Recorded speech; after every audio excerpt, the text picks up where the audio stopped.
So today I want to do a series on which one of my air guns is most powerful of each other. First off, we're gonna start with the 17 grain normal pellets, 5 shots.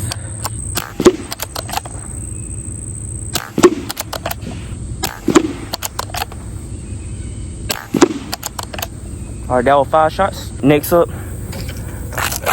Crossman hollow points. We're gonna do 5 shots of them.